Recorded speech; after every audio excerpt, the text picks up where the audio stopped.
Buenas noches, bienvenidos a Canal 8 y su programa institucional Diálogos de Cultura.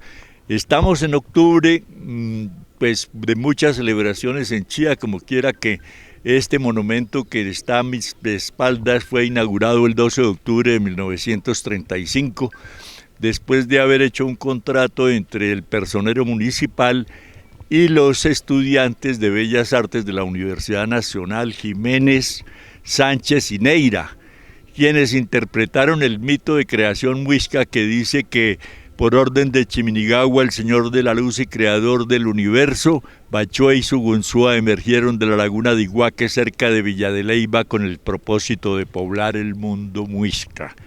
Y que después de haber tenido partos sucesivos, cuando el Sugunzúa llegó a la edad de merecer después de los 18 años, tuvieron partos sucesivos de 5, 6 y hasta 7 hijos, y cuando cumplieron su cometido ordenado por Chiminigagua, regresaron a la laguna de Iguaque, se convirtieron en 2 grandes serpientes y desaparecieron para siempre.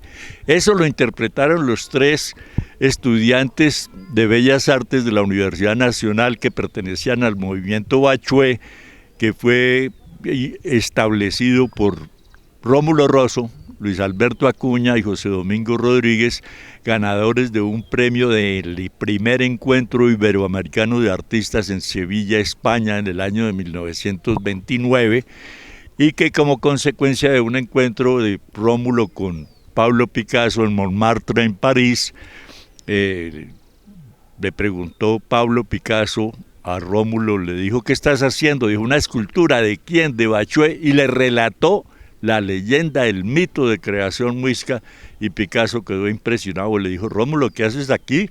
¿Por qué no vas a beber de esas fuentes primigenias de la cultura ancestral?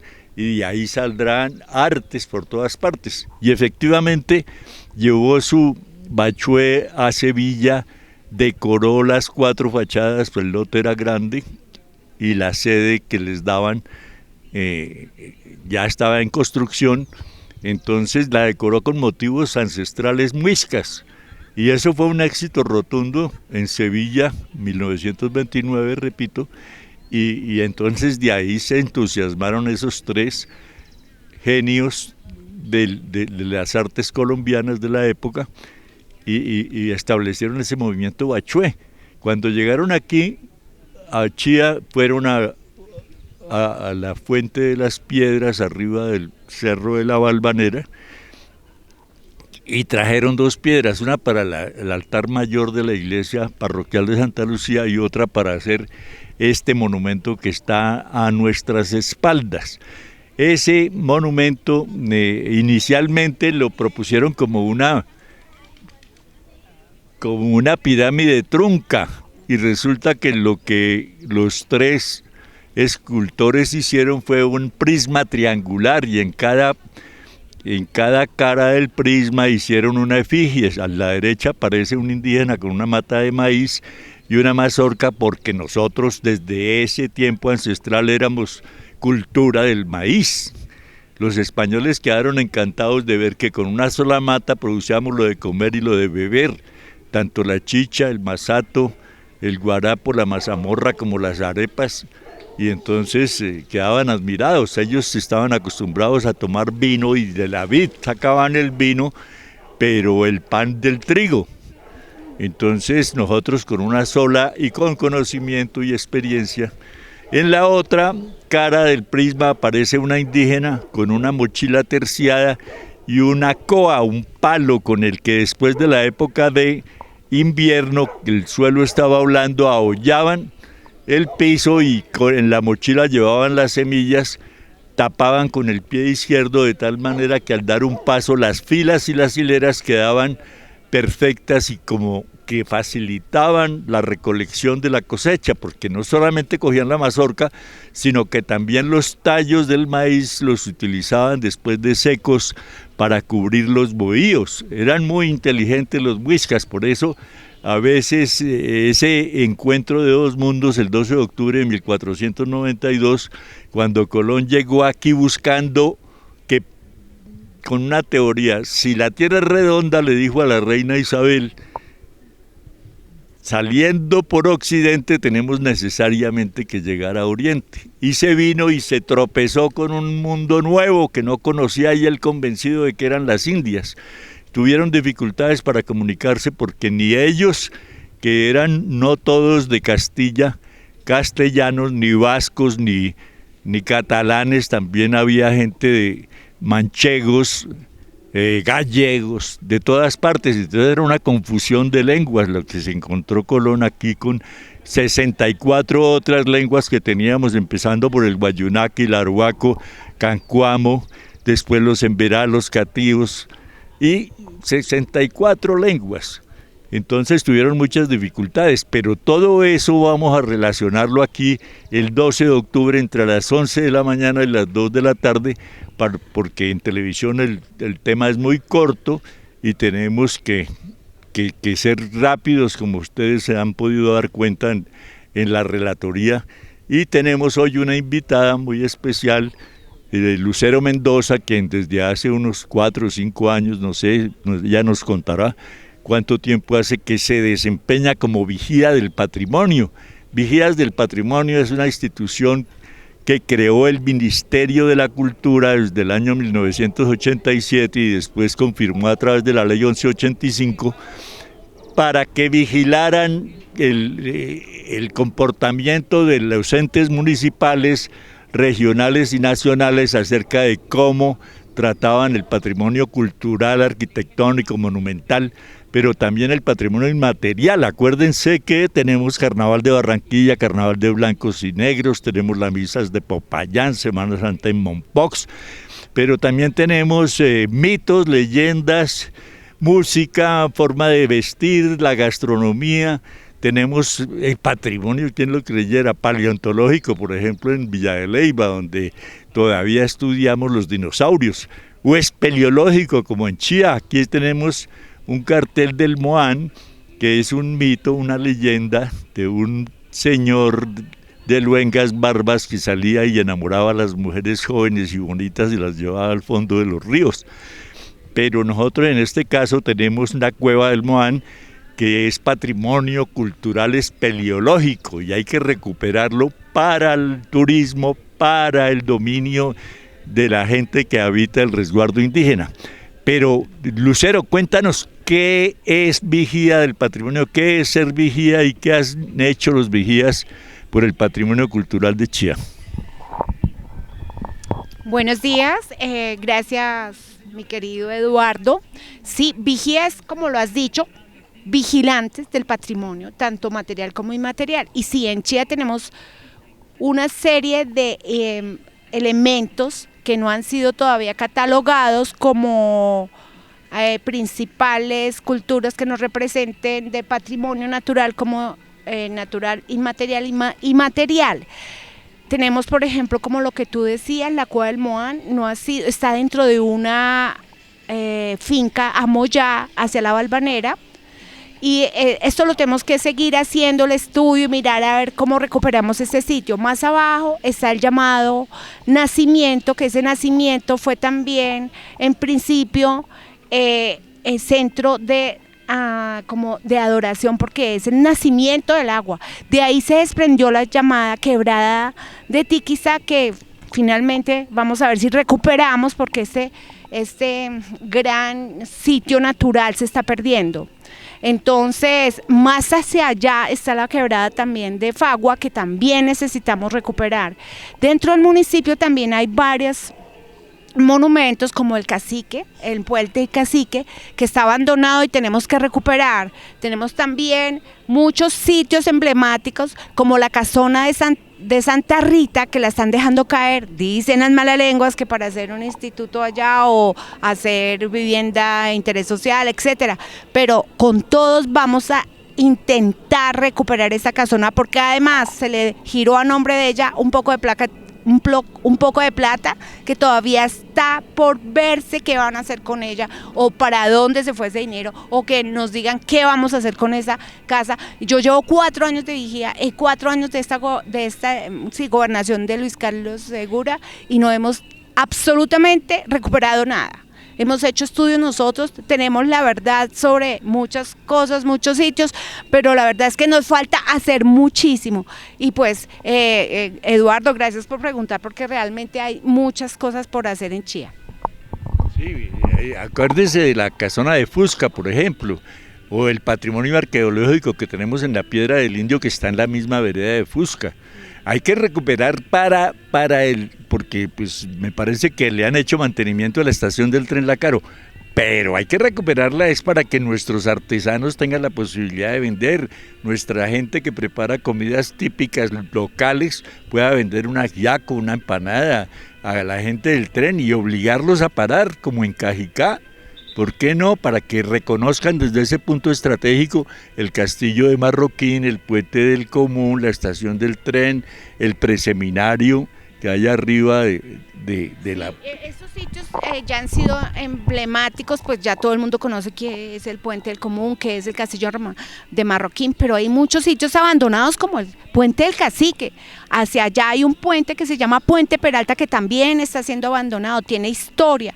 El Cerro La Balvanera también creo que lo podemos hacer culturalmente muy viable para turismo también, pero tenemos que educar al pueblo también para poder manifestarnos de una manera bonita y mostrar lo bonito que hay acá, porque es que no podemos seguir nosotros mirando el pueblo que botan basura, que la gente, ¿dónde queda la Balvanera? Por allá arriba.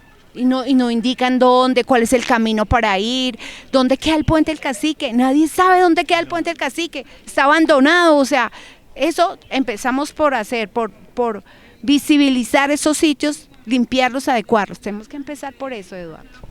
Sí, es correcto, nosotros procuramos hacer unas visitas guiadas al patrimonio cultural cada mes de septiembre, que fue declarado primero el último viernes de cada mes como Día del Patrimonio. Después se dieron cuenta que era mucho más y dijeron la Semana del Patrimonio. Ahora declararon todo el mes de septiembre como del patrimonio cultural, pero desafortunadamente las administraciones no le dan la importancia que merece. La iglesia parroquial de Santa Lucía no hay una descripción. Hasta ahora están colocando algunas murales en el centro histórico de Chía, pero hay que explicarle a la gente dónde quedan, desde cuándo se fundaron, quién gobernaba, quién era el párroco, en fin, algo de historia que nos permita, como bien lo recomienda Lucero, que haya una historicidad, una historia. Tenemos patrimonio natural como la montaña del Oso, que hay que recuperar para la comunidad local y para los turistas que vienen y quieren saber en qué municipio están. Entonces vamos a dejar por hoy en esta primera parte del programa. A ver. Tú hablaste de una parte inmaterial. Tenemos personas que son pintores, que son cantantes, que tocan piano, que tocan guitarra. Tenemos una cantidad de artistas a nivel local ya muy importantes, que también son importantes de nombrar. No sé si tú conoces a alguien, ¿me cuentas? No, pero primero el escudo que hizo Henry Navarro Sánchez y que nadie conoce los elementos que lo conforman. Y Blanquita Niño de Ramírez hizo el himno de Chía y tampoco tiene reconocimiento. Bueno, le han hecho algunos homenajes, le han dado medallas, pero hay que mantenerla viva. Aquí a la derecha de la alcaldía está una parte de la primera estrofa, pero no le dan el crédito a la autora. El escudo le hicieron una caricatura, no, el escudo hay que respetarlo. Ni el alcalde, que lo tiene en la parte superior de la alcaldía, lo deja ver integralmente, y entonces la gente dice, bueno, ¿y qué habrá en esa parte media baja que no se ve? Vamos a suspender esta primera parte y en la segunda vamos a agradecerle a Lucero Mendoza por su participación en este diálogo de la cultura y vamos a hacer una especie de agenda cultural explicando qué haríamos este 12 de octubre del año 2023 entre las 11 y las 2 de la tarde para explicar muchas de las cosas que Lucero nos ha recomendado y que nos parecen obvias hacerlas. Vamos a suspender y después de un espacio para comerciales regresamos en esta segunda parte.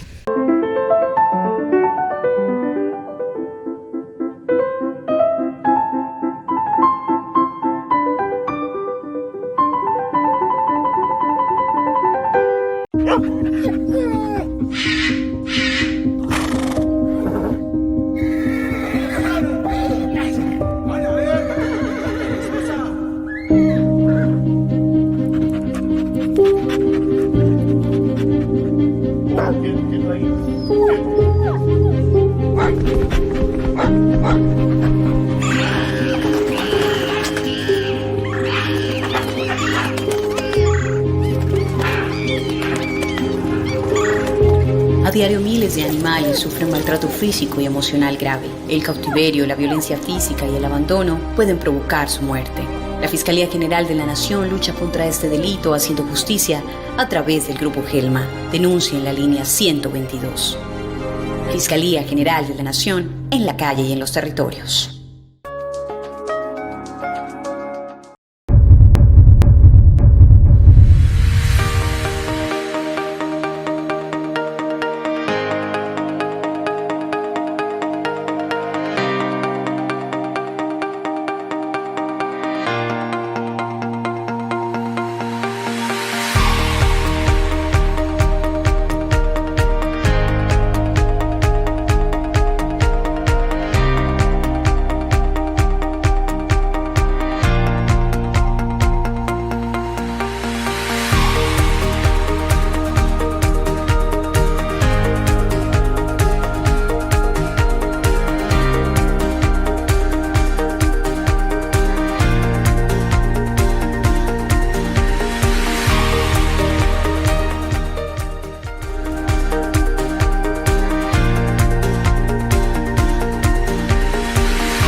Bueno, en esta segunda parte de Diálogos de Cultura vamos a hablar de algo que sucedió esta semana y fue la concesión del Premio Nobel de Literatura a Jon Fosse, un escritor noruego que hace más dramaturgia que narrativa y poesía, pero que ha sido traducido a más de 40 idiomas.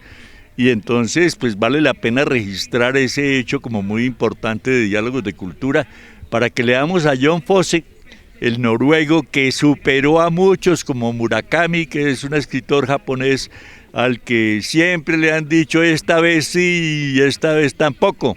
A una china que decían es la primera opcionada por encima de Murakami y tampoco quedó Jon Fosse, porque es un hombre joven, a los 22 años ya escribió su primera novela. Después se volvió alcohólico, pero se recuperó porque se dio cuenta de que tenía creatividad, tenía ingenio literario y tenía que escribir todo eso. Y todo lo escribió en relativamente pocos años, tiene 40 libros, 40 traducciones a 40 idiomas diferentes y es un hombre que hay que leerlo porque los señores del jurado, que allá sí hay jurados serios, leen la obra. Imagínense leyendo un libro por semana durante un año para saber uno de cada uno de los preseleccionados. Y eso es una situación, debería haber siempre un jurado tan crítico como ese para todos los concursos, estímulos que hay en el país para que se mejore la calidad, sepan del rigor del jurado. Y le dan $1 millón al señor, que son unos 4.300 millones de hoy, que no es lo que ellos persiguen más la medalla que les da la gloria y el reconocimiento de la comunidad para acerca del premio. Este año también se cumplen 100 años de Marta Traba. Marta Traba fue una argentina que llegó a Colombia muy joven y comenzó a hacer una selección Colombia de lo que tú decías de artistas. Entonces dijo, Obregón es artista, Botero es artista, le falta algo de reconocimiento, pero puede llegar lejos. Beatriz González es una mujer hecha y derecha como artista. Grau es un artista. Hizo una selección Colombia con el ánimo de confrontarla con otros espacios culturales como Norteamérica, Estados Unidos, Canadá, Europa, Asia, y lo logró. Botero fue mundialmente reconocido. Viendo documentales esta semana, una persona en Venecia decía, es que aquí tenemos de todo, ¿no? Tenemos Picasso, y según las encuestas que le hacemos a los visitantes, es más reconocido Botero que Picasso. Pues Picasso por el cubismo y su forma geométrica de concebir el arte, pero el otro con sus volumetrías sus gorditas, como le decimos los que no entendemos mucho del arte, pero sabemos algo, estamos más o menos informados, se fue reconocido en el mundo, primero con la pintura y después con la escultura. Entonces, hay que mirar a Picasso y hay que mirar a Botero y aclarar que Marta Traba también tuvo problemas por decir que esa toma del ejército a la Universidad Nacional no era una democracia y la quisieron sacar del país, pero que era casada con Alberto Zalamea, un colombiano, entonces la dejaron ahí. Lamentablemente en el año 83, viniendo de París para Madrid y después continuar a Bogotá, el avión se cayó llegando a Barajas, que es el aeropuerto de Madrid, y murió Marta Traba, pero hizo mucho por el arte, muy buena crítica, programas de televisión, escribía en las revistas especializadas, y por eso queremos hacerle un homenaje a Marta Traba en los 100 años de su nacimiento. Otro acontecimiento que hay que decir es que va a haber un eclipse anular el sábado 14 de octubre y que hay que tener cuidado.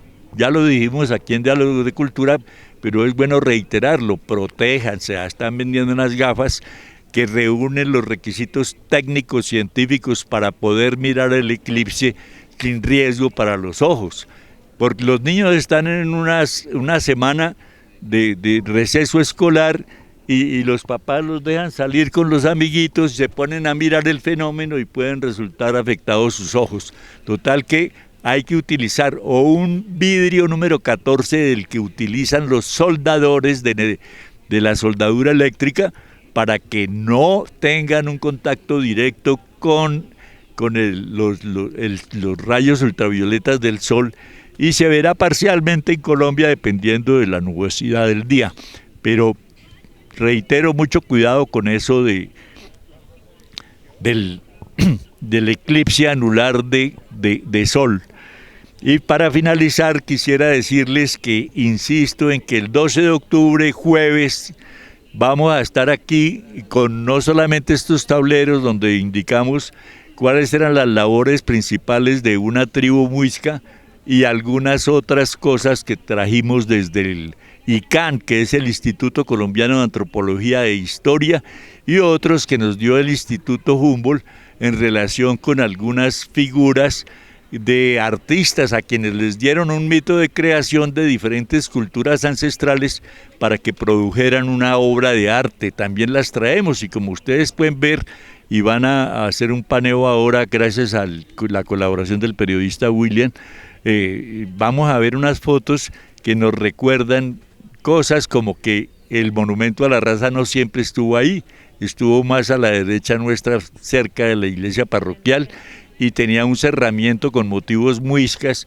y tenía unas lámparas hermosísimas, pero los alcaldes la mueven. Aquí estas tres caras de la ninguna pirámide, prisma triangular, es un homenaje al agua, al aire y al fuego, y la tierra era el contacto que tenía el monumento con el piso, porque es muy importante. Los ancestros decían que la mama, como la Pachamama, la madre tierra, y tiene que estar en contacto no con el cemento sino con la misma tierra para que se cumplan esos 4 elementos que aparecen en todas las cosmogonías del mundo, sea la tierra, el agua, el aire y el fuego. Y eso hay que explicarlo, porque las 3 bases circulares que tiene este monumento lo explicaremos todo el jueves 12 de octubre, cuya festividad fue trasladada para el día lunes 16. Pero bueno, gracias por su paciencia y los esperamos este jueves para que hablemos un poco más en extenso de esa fecha tan memorable para el Nuevo Mundo y para Chía. Muchas gracias.